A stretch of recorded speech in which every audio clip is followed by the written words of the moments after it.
राधे राधे प्रिय विद्यार्थियों, आपका हार्दिक अभिनंदन है प्रद्योत गुरुकुल में। प्रद्योत गुरुकुल परिवार आपका हिंदी के लिए समर्पित आप सबका आपका अपना परिवार प्रद्योत गुरुकुल है। आज हम एक वीडियो में फिर से उपस्थित हैं। हम आपके लिए प्रतिदिन लेकर आते हैं एक ऐसी वीडियो जो अचूक होती है, जो रामबाण होती है, जो अमोघ होती है, अर्थात आपकी परीक्षा में जहाँ से प्रश्न आपको अवश्य देखने को मिलेंगे। वैसे मैं बड़ी बातें तो नहीं करता, लेकिन कम से कम आपको इतना तो बता ही दूं कि परीक्षा में आपके पिछले प्रश्न पत्र या किसी भी हिंदी भाषी राज्य के जहाँ परीक्षाएं हिंदी की हो रही हैं, आप कोई भी प्रश्न पत्र उठाकर देख लीजिए। हमारी वीडियो से आपको प्रश्न पत्र अवश्य मिलेंगे। तो कम समय में अच्छा कंटेंट और अधिक कंटेंट हम आपको देते हैं, नंबर 1 कंटेंट। ठीक है, तो आप सब ऐसे ही जुड़े रहिए, ऐसे ही चैनल के प्रति अपना स्नेह बनाए रखिए और अपनी तैयारी को दीजिए एक ऐसी धार जो आने वाली परीक्षा में क्या हो, आपको सफलता की मंजिल पर पहुंचा दे। ठीक है, तो आज हम आपके लिए लेकर आए हैं काव्य शास्त्र पर आधारित वीडियो। आज की वीडियो काव्य शास्त्र पर आधारित है और काव्य शास्त्र में पूछे जाने वाले महत्वपूर्ण कथन। कोई ऐसी परीक्षा नहीं, यूजीसी नेट हो, टीजीटी, पीजीटी, चाहे झारखंड की हो, यूपी की हो, मध्य प्रदेश, उत्तराखंड या राजस्थान की आरपीएससी की फर्स्ट ग्रेड, सेकंड ग्रेड, आचार्य, असिस्टेंट प्रोफेसर, बिहार की परीक्षाएं, कोई भी परीक्षा हो जहां काव्यशास्त्र और काव्यशास्त्र नहीं लगा है, वहां अलंकार और रस पर आधारित कुछ कथन पूछे जाते हैं परीक्षाओं में। तो आज हमने एक ऐसा अद्भुत, अनोखा और एकदम परीक्षा के लिए अचूक ऐसा संकलन तैयार किया है जो आपको परीक्षा में अचूक का काम करेगा। ठीक है, तो परीक्षा की तैयारी करने वाले आप सब मेधावी प्रबुद्ध विद्यार्थी इस वीडियो को देखने के बाद यदि आपको वीडियो अच्छी लगती है तो आप कमेंट करके अवश्य बताएंगे कि हमारे द्वारा दिया गया कंटेंट कैसा लगा आपको। ठीक है, आइए शुरू करते हैं वीडियो को बिना किसी देर के। भारतीय काव्यशास्त्र इम्पोर्टेंट कथन। भारतीय काव्यशास्त्र में जो महत्वपूर्ण कथन हैं आज हम वो ट्रिक से पढ़ेंगे। ट्रिक ऐसी होगी कि हमें याद रहे परीक्षा में भी। ठीक है, तो पहला है अर्थक्रियोपेतम। अर्थक्रियोपेतम काव्यम। अर्थक्रियोपेतम काव्यम, यह परिभाषा किसने दी है? आचार्य भरतमुनि ने दी है। ठीक है, इसकी हिंदी भी हमने यहाँ पर आपको दी हुई है, आप स्क्रीनशॉट ले सकते हैं। अर्थ और क्रिया अर्थात अभिनय, अर्थ और क्रिया से युक्त काव्य होता है। अर्थात भरतमुनि ने अर्थ और क्रिया से युक्त या अर्थ और अभिनय से युक्त को ही काव्य माना है। तो ये जो क्रिया शब्द है या जो अभिनय शब्द है, क्रिया अभिनय के लिए आया है और जैसे ही आप अभिनय करेंगे वैसे ही आपको अभिनय शब्द से एकदम से नाटक याद आ जाएगा और नाटक से नाट्यशास्त्र और नाट्यशास्त्र से भरतमुनि। ठीक है, क्योंकि भरतमुनि का ग्रंथ है नाट्यशास्त्र जो नाटक पर लिखा हुआ है और जो काव्यशास्त्र का पहला ग्रंथ है। तो पहले आचार्य हैं भरतमुनि भारतीय काव्यशास्त्र में। तो अर्थक्रियोपेतम काव्यम। ठीक है, दूसरी है शरीरम तावदिष्टार्थ व्यवच्छिन्ना पदावली दंडी। ठीक है, इसका हिंदी भी दिया हुआ है शरीरम तावदिष्टार्थम व्यवच्छिन्ना पदावली। शरीरम तावदिष्टार्थम व्यवच्छिन्ना पदावली।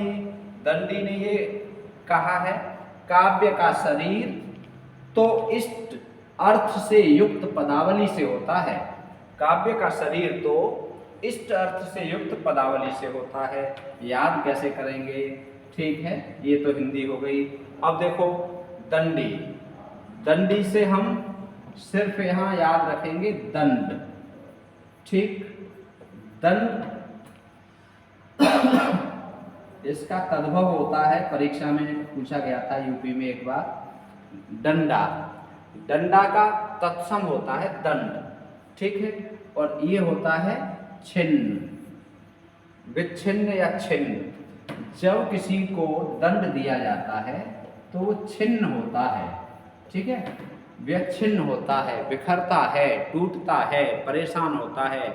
यदि आप शिक्षक हो और यदि आप बच्चे को दंड दोगे तो बच्चा मानसिक रूप से क्या होगा, पीड़ित होगा, बच्चा विच्छिन्न होगा। तो ये छिन्न शब्द से और दंड शब्द से हम याद रखेंगे, क्या रखेंगे कि ये परिभाषा दंडी ने दी है, ठीक है, और किसी की परिभाषा में नहीं आई है। तो दंड से क्या होता है, छिन्न छिन्न छिन्न भिन्न हो जाता है। किसी को भी दंड दोगे, किसी को भी डंडा मारोगे, आप किसी भी चीज़ में, मोबाइल में डंडा मारो, छिन्न भिन्न हो जाएगा, ठीक है। तो छिन्न छिन्न से दंडी जोड़ के हम याद कर लेंगे, ठीक है। आइए आगे देखते हैं। बहुत आता है परीक्षाओं में, बार बार पूछा गया है परीक्षाओं में, ठीक है, वेरी इंपॉर्टेंट। ये सारे शब्द, सारे ही वाक्य इंपॉर्टेंट हैं। वाक्यम रसात्मकम काव्यम, वाक्यम रसात्मकम काव्यम, वाक्यम रसात्मकम काव्यम, वाक्यम रसात्मकम काव्यम। रसयुक्त वाक्य ही काव्य है। रसयुक्त, रसात्मकम रसयुक्त, वाक्यम वाक्य ही काव्य है, रसयुक्त वाक्य ही काव्य है। पंडित विश्वनाथ, किसने कहा है ये, पंडित विश्वनाथ ने। एक बात और यहाँ देखो, संस्कृत वाला वाक्य छोटा है, हिंदी वाला बड़ा है, फिर संस्कृत वाला छोटा है, फिर हिंदी वाला वाक्य बड़ा है, संस्कृत छोटा है, हिंदी बड़ा है। कारण क्या है, कारण ये है कि संस्कृत कैसी भाषा है, संश्लिष्ट भाषा है, संश्लेषण होता है, संश्लिष्ट भाषा है, और हिंदी है विश्लिष्ट, वियोगात्मक, संयोगात्मक भाषा है संस्कृत, और हिंदी है वियोगात्मक। एक बार प्रश्न पूछा गया था यूपी टीजीटी में कि हिंदी कैसी भाषा है, तो हिंदी वियोगात्मक है, ठीक है। तो ये वियोगात्मक है तो ये दूर दूर बढ़ के बड़ी हो गई, और संयोगात्मक है या संश्लिष्ट है तो इकट्ठी हो गई, इसलिए संस्कृत कम जगह में है और हिंदी वाला वाक्य अधिक में है। तो पंडित विश्वनाथ, हम कुछ नहीं आपको याद करा रहे हैं, बस आप अपने याद, 12 खड़ी तो आपको याद होगी, व की 12 खड़ी, व वा वी वी, ठीक है। इस तरह से आपको 12 खड़ी याद होगी, और 12 खड़ी यदि याद है तो फिर आप 12 खड़ी में से ही ये परिभाषा कभी नहीं भूलोगे, और ये बहुत आती है, ये है परिभाषा वाह, ठीक है।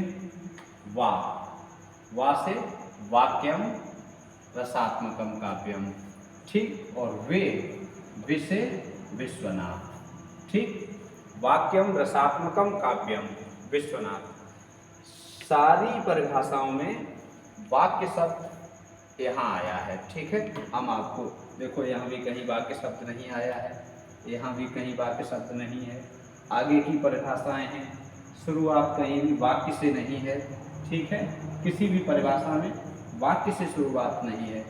तो हम यहाँ से याद रखेंगे कि वाक्यम रसात्मकम काव्यम विश्वनाथ, ठीक है। ये ट्रिक आपको याद करा दी होगी इस ट्रिक ने, कि आपको ये याद हो गया होगा। दूसरा, हम ऐसे भी कह सकते हैं कि इस संसार में जो विश्वनाथ हैं, भगवान विश्वनाथ की कृपा से ही रस होगा।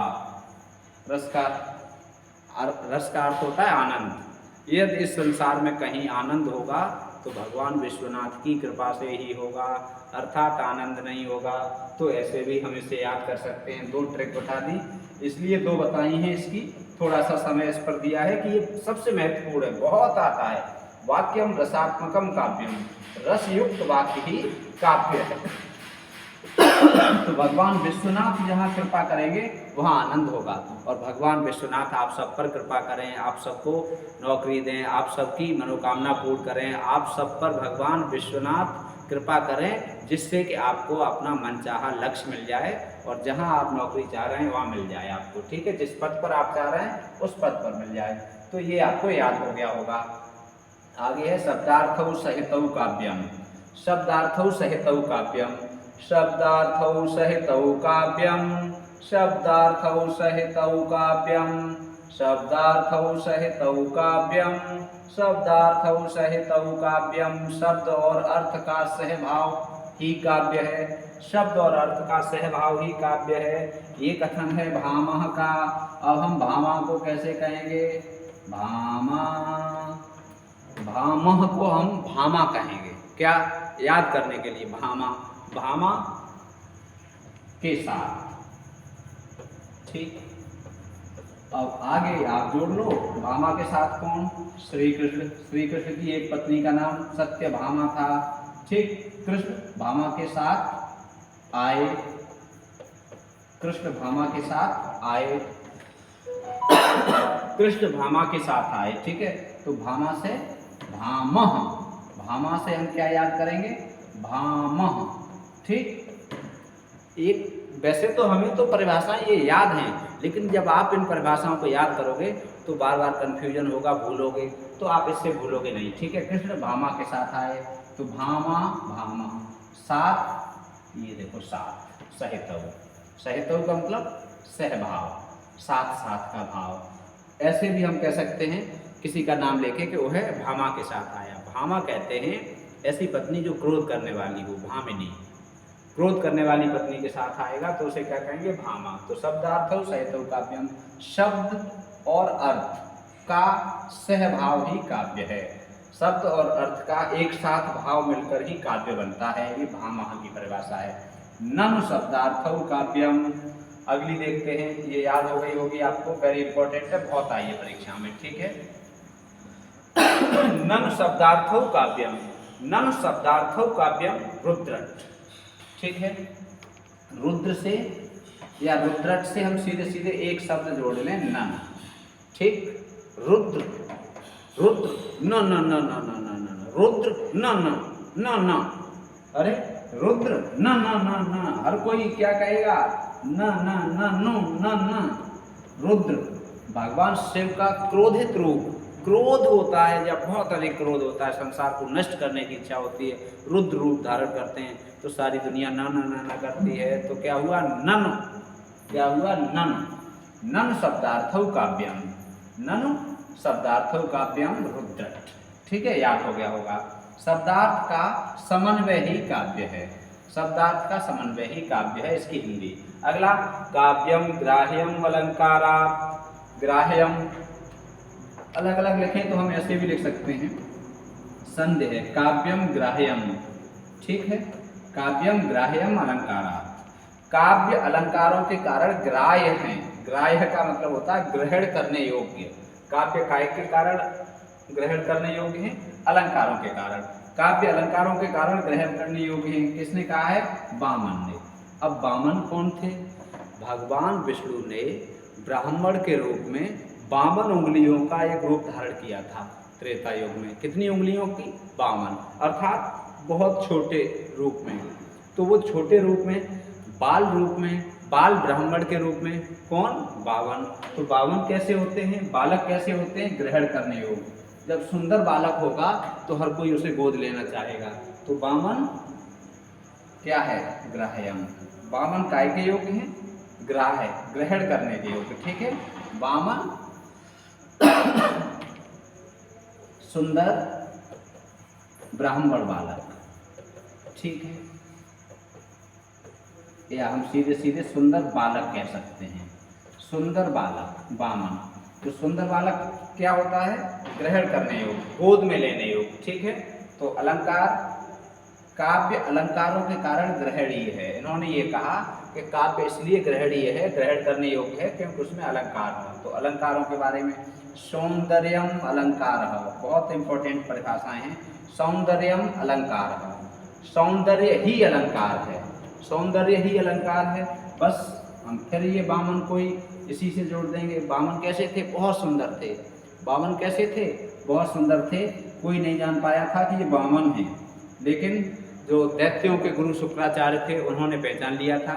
राजा बलि को बताया था कि ये बालक के वेश में आए हुए हैं, भगवान विष्णु हैं, तुम्हारे साथ छल करना चाहते हैं। और इतने सुंदर और इतने 3 कदम में सारी तीनों लोग नाप लिए, फिर भी तीसरा कदम पूरा नहीं हुआ। किनका? 52 का। तो बहुत सुंदर थे, तो 52 सौंदर्य ही अलंकार है। 52 अर्थात बच्चे सुंदर होते हैं। ठीक है, भगवान का स्वरूप होते हैं बच्चे। तो 52 से ये दोनों परिभाषाएं आप कनेक्ट कर लो। ठीक, 52 की। कवह कर्म काव्यम, कुंतक, कवि का कर्म ही काव्य है। कवि का कर्म ही क्या है? काव्य है। इसके लिए हम कह सकते हैं कव, कुंतल, कुंतक के लिए हम क्या कहेंगे? कुंतल। कब कुंतल काढ़े, ठीक है। हमारे यहाँ ब्रज भाषा में बालों को काढ़ना कुंतक या कुंतल, कुंतल होता है बालों का पर्यायवाची, बाल, और काढ़ना कहते हैं बालों को कंघी करने को काढ़ना कहते हैं। तो कब कुंतल काढ़े, कब कुंतल काढ़े अर्थात इसका मतलब हुआ कब बाल काढ़े आपने, ठीक है। तो याद होगा कब, ठीक है। कुंतल या कुंतक, इनका कुछ जगह नाम कुंतल भी मिलता है, ठीक है, ध्यान रखना, कुछ जगह इनका नाम कुंतल भी मिलता है, कुंतक है ये। तो कवह कर्म काव्यम, कवि का कर्म ही काव्य है कुंतल, ठीक है, याद हो गया होगा आपको। आगे चलो देखते हैं। काव्यम शोभाकरान धर्मान अलंकारान प्रचक्षते, काव्यम शोभाकरान धर्मान अलंकारान प्रचक्षते। अब देखो इस परिभाषा में काव्य की शोभा बढ़ाने वाले धर्म या गुण ही अलंकार कहलाते हैं। हमने यहाँ हिंदी इसलिए लिखी है कि आप PDF मांगते हैं, तो हम इसकी फ़ोटो बना के फ़ोटो से PDF करके आपको ग्रुप पे डाल देते हैं। और यदि हम हिंदी न लिखते तो फिर आपको हिंदी लिखने में दिक्कत होती, आपको हिंदी यदि अर्थ चाहते तो फिर हम बताया हुआ मौखिक आपको याद रहता या न रहता, तो हमने इसलिए लिख दिया है आपकी सुविधा के लिए, ठीक है। तो अब हम याद ऐसे कैसे रखेंगे? न न न 3 बार न दंडी में आया है, और इसमें भी हम यहाँ न लिख सकते हैं, लेकिन ऐसे नहीं याद करेंगे, ऐसे याद करेंगे। धर्मराज दंड देते हैं, धर्मराज यमराज, यमराज का एक पर्यायवाची धर्मराज भी है, ठीक है। तो मृत्यु के बाद यमराज दंड देते हैं और मृत्यु से पहले शनिदेव दंड देते हैं। न्याय के देवता शनिदेव माने जाते हैं। मृत्यु से पहले दंड मिलेगा तो शनिदेव देंगे, मृत्यु के बाद मिलेगा तो यमराज देंगे। तो यहाँ से हमने क्या लिया? धर्म, धर्मराज दंड देते हैं, दंडी अर्थात धर्मान। काव्य शोभाकरान धर्मान अलंकारान प्रचक्षते। इसी से आपको बस आपको रटना ज़्यादा नहीं है, आपको बस समझना है, एक एक अक्षर पकड़ लो, एक एक शब्द पकड़ लो, उसी शब्द से आपकी पूरी परिभाषा हो जाएगी। ऐसा शब्द पकड़ना है अन्य परिभाषाओं में वो शब्द मैच न करे, बस। तो ये धर्म वाला है। काव्य शोभाकरान धर्मान अलंकारान प्रचक्षते। वैसे ही अलंकारों में परिभाषा आती है, आप सबको याद हो सकता है। तो धर्मराज दंड देते हैं या दंडी, दंड धर्म के द्वारा धर्म न करने पर मिलता है। जैसे चाहें वैसे आप याद कर सकते हैं, दंड धर्म के आचरण न करने पर मिलता है, ठीक है। तो काव्य शोभाकरान धर्मान अलंकारान प्रचक्षते। अगला है न कांतामपि निर्भूषम विभाति वनिता मुखम, न कांतामपि निर्भूषम विभाति वनिता मुखम। आभूषण से रहित सुंदरी का मुख प्रिय को अच्छा नहीं लगता। भामह विशेष रूप से अलंकारवादी आचार्य हैं, और हमने पहले भी आपको बताया था इन्होंने रस संप्रदाय का विरोध किया था, रस का विरोध किया था। तो ये क्या कहते हैं कि आभूषण से रहित एक सुंदरी है तो प्रिय को उसका मुख अच्छा नहीं लगता, अर्थात न कांतामप निर्भूषम विभात वनिता मुखम, ठीक है। अब क्या है, अब आप उसी को वनिता मुख को, वनिता का मुख अच्छा नहीं लगता। कैसी वनिता का? भामा का। आप ऐसे याद कर लोगे, भामा होती है जो या भामिनी होती है, उसका मुख अच्छा नहीं लगता। क्यों? क्योंकि क्रोध में होती है, क्रोध करने वाली स्त्री को भामिनी कहते हैं। तो न कांतामक, न कांतामक, कांतामक का मतलब प्रिया, प्रिया या पत्नी। न कांतामक निर्भूषम विभात वनितामुखम, ठीक है। तो जो कांता है, जो प्रिया है, जो पत्नी है, यदि वो क्रोध में हो तो उसका मुख अच्छा नहीं लगता, बस इतना याद रखना है। कांतामक भामा, जो कांता है, जो प्रिया है, जो पत्नी है, यदि वो क्रोध में हो तो उसका मुख अच्छा नहीं लगता। तो न कांतामक विभात वनिता मुखम, ये परिभाषा आपको याद हो गई होगी। बहुत सरल परिभाषा है, बहुत पूछी जाती है। ये परिभाषाएं पुराने पेपर देखोगे तो आपको ज्यों की त्यों रखी मिलेंगी, ठीक है। आने वाले पेपर में भी आपको ज्यों की त्यों रखी मिलेंगी। अगला देखो, विभावानुभाव व्यभिचार संयोगादृश निष्पत्ति। विभाव, अनुभाव और व्यभिचारी भाव के संयोग से रस की निष्पत्ति होती है। एक विभाव आ गया, दूसरा अनुभाव आ गया, तीसरा व्यभिचारी भाव आ गया, इसे संचारी भाव भी कहते हैं। 1, 2, 3। अब ये 3 शब्द हैं, जो भरत मुनि ने अपने रस सूत्र में दिए। रस सूत्र है ये, पूछा जाता है रस सूत्र कौन सा है, किसने दिया है, भरत मुनि ने दिया है। और ठीक है, के संयोग से रस की निष्पत्ति होती है इन तीन में। अब एक आता है प्रश्न यहाँ से बार बार कि भरत मुनि के रस सूत्र में किस शब्द का प्रयोग नहीं हुआ है। अब उसमें दिया रहता है विकल्प में विभाव, अनुभाव, व्यभिचारी भाव और स्थायी भाव। तो स्थायी भाव इस वाक्य में कहीं नहीं है, तो आपको याद रखना है, ये तीन शब्द याद रखने हैं, ठीक है। विभाव, अनुभाव और व्यभिचारी भाव के संयोग से रस की निष्पत्ति होती है, ठीक है। ये हमने पहले भी आपको एक बार बताया है। आगे है रमणीयार्थ प्रतिपादक शब्द काव्यम, पंडित जगन्नाथ, ठीक है, पंडित जगन्नाथ। रमणीयार्थ का मतलब होता है सुंदर, ठीक। प्रतिपादक यदि अर्थ देखोगे तो ये लिखा हुआ है रमणीय अर्थ का प्रतिपादन करने वाला शब्द ही काव्य होता है।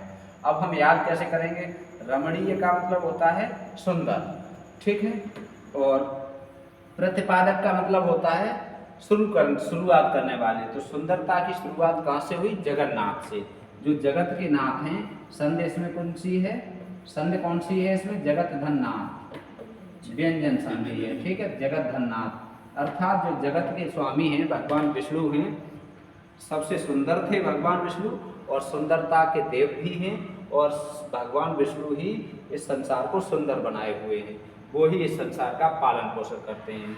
तो हम सुंदर रमणीय से क्या जोड़ेंगे, जगन्नाथ को। जगन्नाथ ने इस संसार को सुंदर बनाया है, जगन्नाथ ने इस संसार को, जगत के नाथ ने इस जगत को रमणीय बनाया है। बस हमें याद हो गया, ऐसे ट्रिक से याद कर सकते हैं।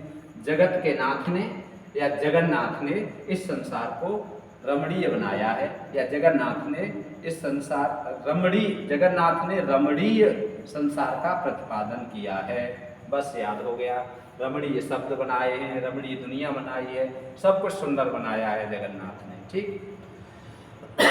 अगला है तद दोषौ शब्दार्थौ सगुणावन अलंकृत पुनः क्वाप्य। तद दोषौ शब्दार्थौ सगुण अलंकृत पुनः क्वाप मम्मट, ठीक है, दोष रहित गुण सहित तथा यथा संभव अलंकार युक्त शब्द और अर्थ ही काव्य है, ठीक है। तो ये परिभाषा भी बहुत महत्वपूर्ण है। मम्मट से हम क्या कहेंगे, मामा। मम्मट से क्या कहेंगे हम, मामा। मामा हम यहाँ से कहेंगे मम्मट को। अब मामा के यहाँ गुण दोषों की, गुण और दोष दोनों आ रहे हैं, यहाँ गुण भी, यहाँ गुण आ रहे हैं और दोष आ रहे हैं। मामा गुण दोषों पर विशेष ध्यान नहीं देते। जब बच्चा ननिहाल में जाता है तो मामा के यहाँ क्या हो जाता है, बिगड़ भी जाता है और बन भी जाता है। गुण भी आते हैं, अब गुण भी आते हैं, तो गुण और दोष दोनों आते हैं कहाँ, मामा के यहाँ। तो गुण और दोष दोनों से हम याद कर लेंगे, दोष रहित और गुण सहित। कौन, मामा, ठीक। मामा कैसे, दोष रहित गुण सहित। अब अलग अलग याद करोगे तो दोष रहित और गुण सहित मामा कौन थे, श्री कृष्ण, किनके, अभिमन्यु के, ठीक है। तो गुण दोष दोनों से युक्त मामा। आगे देखो, काव्यम यशसे अर्थकृते व्यवहार विदेश वेतरक्षतये सद्यः परिनिर्वृत्तये कांता सम्मित तयोपदेश युजे। ये है काव्य प्रयोजन, बहुत महत्वपूर्ण है, वेरी वेरी इंपॉर्टेंट है और बहुत बार पूछा गया है। और इसमें पूछा जाता है कितने उद्देश्य बताए हैं काव्य प्रयोजन, काव्य के 6। किसने, आचार्य मम्मट ने। काव्यम यश से अर्थ कृते, यश से पहला, अर्थात काव्य काय के लिए होता है, यश के लिए, काव्य यश के लिए होता है। अर्थ कृते, अर्थ का अर्थ होता है धन, धन अर्थ प्राप्ति के लिए होता है, 2 हो गए। व्यवहार विदे, व्यवहार का ज्ञान देने वाला होता है काव्य, ठीक है, व्यवहार विदे। शिवेतरक्षतये, शिवेतरक्षतये का मतलब होता है अमंगल की शांति के लिए, अमंगल न हो। सद्यः परिनिर्वृत्तये, ठीक है, अलौकिक आनंद के लिए, काय के लिए, अलौकिक आनंद के लिए। सद्यः परिनिर्वृत्तये कांता सम्मत कांता के समान मधुर उपदेश देने के लिए। कांता सम्मित तयोपदेश युजी। कांता का मतलब पत्नी। पत्नी के द्वारा जो मधुर उपदेश दिया जाता है वैसे ही काव्य के द्वारा दिया जाता है। काव्य लिखने वाले और काव्य पढ़ने वाले दोनों के लिए अलग अलग इसमें गुण बताए गए हैं, कुल मिला के 6 बताए गए हैं। काव्य पढ़ने वाले को यश मिलता है, काव्य लिखने वाले को भी यश मिलता है, काव्य लिखने वाले को धन मिलता है, और आप काव्य को पढ़ लोगे तो नौकरी लग जाएगी तो आपको भी धन मिलेगा। व्यवहार की जानकारी मिलती है, जब आप काव्य को पढ़ोगे तो व्यवहार के बारे में बहुत कुछ सीखने को मिलता है, ठीक है। और कल्याणकारी होता है, और क्या होता है, और अमंगल की शांति होती है, अलौकिक आनंद प्राप्त होता है, और पत्नी के समान काव्य क्या होता है, उपदेश देने वाला होता है, अर्थात काव्य हमें सद्मार्ग पर ले जाता है। अगला है विशिष्ट पद रचना रीत है। रीत संप्रदाय के प्रवर्तक वामन हैं, तो इन्होंने ये कहा है कि विशिष्ट पद की रचना ही रीत है, और ये भी बहुत महत्वपूर्ण है, बहुत छोटी परिभाषा है। रीत आत्मा काव्यस्य, रीत काव्य की आत्मा है, ये भी वामन, ठीक है। ये आप रीत के संप्रदाय से जोड़कर याद कर लेंगे। शब्दार्थ वाक्यम काव्यम, शब्दार्थ का वाक्य ही काव्य है, राजशेखर ने कहा है, ठीक है।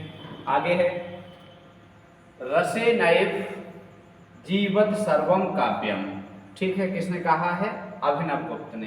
काव्य रस के द्वारा ही जीवित रहता है, तो अभिनव का मतलब होता है नया, और जो भी जीवित रहेगा उसे कुछ न कुछ नया करना पड़ेगा, सांस तो लेनी ही पड़ेगी।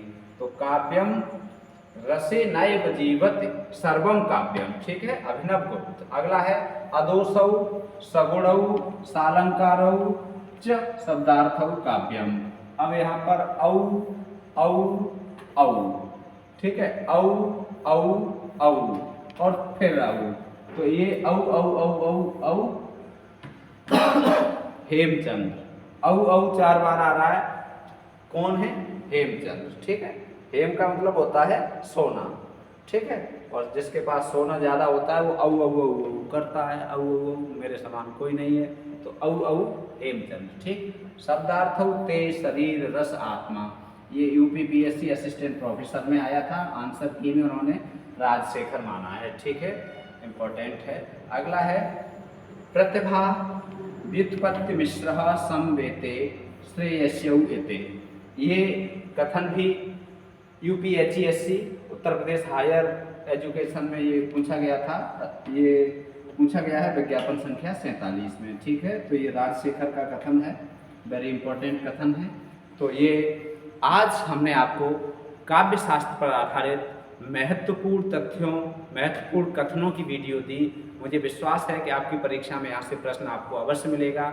यदि आप प्रबुद्ध विद्यार्थी हैं तो आप हमारी परख करेंगे, हमारे द्वारा दिया जा रहा कंटेंट आपको कैसा लग रहा है, आप कहाँ से हैं, आप कमेंट करके हमें, जब भी कोई भी कमेंट करें तो अपने शहर का, अपने प्रदेश का नाम ज़रूर लिख दिया करें, जिससे हमें पता लगे कि आप कहाँ से हमें देख रहे हैं। आप सब लगातार हमसे जुड़ रहे हैं, आप सब लगातार अपने परिवार प्रद्योत गुरुकुल को बढ़ा रहे हैं, और कई लोग ये भी कहते हैं कि सर पैसे से कितना कोर्स है और नोट्स मिलेंगे या नहीं मिलेंगे, तो हम आपको निःशुल्क सुविधा दे रहे हैं। और यदि आप हमें शुल्क देना ही चाहते हैं, हम शुल्क नहीं ले रहे, तो आपका शुल्क बस इतना है कि आप एक विद्यार्थी अपने कम से कम 10 लोगों को चैनल से शेयर करें, अपने पढ़ने वाले विद्यार्थियों को, वैसे नहीं, हर किसी को नहीं। यदि आप करना चाहते हैं तो स्वैच्छिक है ये, आप अपने साथियों को 10 लोगों को बताएं। ज़्यादा लोगों को आप बता सकते हो तो बहुत अच्छी बात है, 100 को बता दो, 1000 को बता दो, ग्रुप में इधर उधर शेयर कर दो, लेकिन अपने साथियों को बताएं। यदि हमारे द्वारा दिया जा रहा कंटेंट आपको कहीं कोई कमी लग रही है, कोई सुझाव है, तो भी आप हमें दे सकते हैं। लेकिन यदि हमने जो परिश्रम आपके लिए किया है, मेहनत आपके लिए कर रहे हैं, और ये एक जो आपको अभी ये देखो आया है यशसे, काव्यम यशसे, तो इससे हमें एक श्लोक याद आ रहा है, सजातो ये न जाते न याते वंश समुन्नतम परिवर्तन संसारे मृत को वा न जायते। इस संसार में कौन जन्म नहीं लेता और कौन मरता नहीं, अर्थात जन्म लेने का और मरने का काम तो लगा रहता है। उसी का जन्म सार्थक है जिसके जन्म से उसके परिवार के यश में वृद्धि हो। तो आपका भी जन्म सार्थक तो है ही, आप कीर्तिमान हैं, आप अपनी अपनी कीर्ति फैला रहे हैं। लेकिन जब तक नौकरी नहीं होती आज के समाज में, तब तक ऐसा माना जाता है कि आपके पास कुछ नहीं है। कितनी भी योग्यताएं हों, डिग्रियां हों, तो सरकारी नौकरी आपको नहीं मिली तो लोग आपको अयोग्य ही समझते हैं। तो यश सिर्फ नौकरी से बढ़ रहा है आजकल। तो आपका यश, और हमने आपको बता दिया क्या कहा गया है कि यदि आपके यश, आपके जन्म से आपके परिवार का यश बढ़ रहा है तो आपका जन्म सार्थक है। तो अपने परिवार का यश बढ़ाइए, अपने माता पिता का यश बढ़ाइए, अपना यश बढ़ाइए। और यदि हमसे सीख रहे हो तो हम भी अपना यश मानेंगे, आपको सफलता मिलेगी, हम भी खुशी मनाएंगे, हमें भी खुशी होगी। और आप सब जहाँ से भी हैं, जिस शहर से भी हैं, कमेंट ज़रूर करें, लाइक कर दिया करें। एक हम मेहनत कर रहे हैं, आपको बस एक बटन दबाना है, कुछ खर्च नहीं होता है। और अभी भी 70% लोग ऐसे हैं जिन्होंने चैनल सब्सक्राइब नहीं किया है और वीडियो देख रहे हैं। बहुत अच्छी बात है, वीडियो देखते रहिए। लेकिन यदि आपका मन कहता है और आपको लगता है कि नंबर 1 कंटेंट मिल रहा है तो आप ज़रूर हमारे चैनल को सब्सक्राइब करें। और ध्यान रखें, ये वादा और विश्वास हम आपके साथ दोनों चीज़ें कर रहे हैं। विश्वास भी आपको दिला रहे हैं कि हम आपको नंबर 1 कंटेंट देंगे, कम समय में अधिक कंटेंट मिलेगा। आप पुराने प्रश्न पत्र, नए प्रश्न पत्र कहीं से भी उठाकर देखिए। एक सच्चा विद्यार्थी वही होता है जो परीक्षा में आए, उसे पढ़ना है। ज्ञान तो अनंत है, आप कितना पढ़ोगे, बहुत कुछ पढ़ सकते हो, लेकिन ऐसा पढ़ो पहले नौकरी पालो, फिर जीवन भर पढ़ते रहना। ठीक है, तो जो काम की चीज़ें हैं वो हमें पढ़नी है, हमें परीक्षा पास करनी है और नौकरी प्राप्त करनी है। तो आपका भविष्य उज्जवल हो, आपका भविष्य मंगलमय हो, आपको नौकरी मिले, इन्हीं शुभकामनाओं के साथ जय श्री राधे, राधे राधे।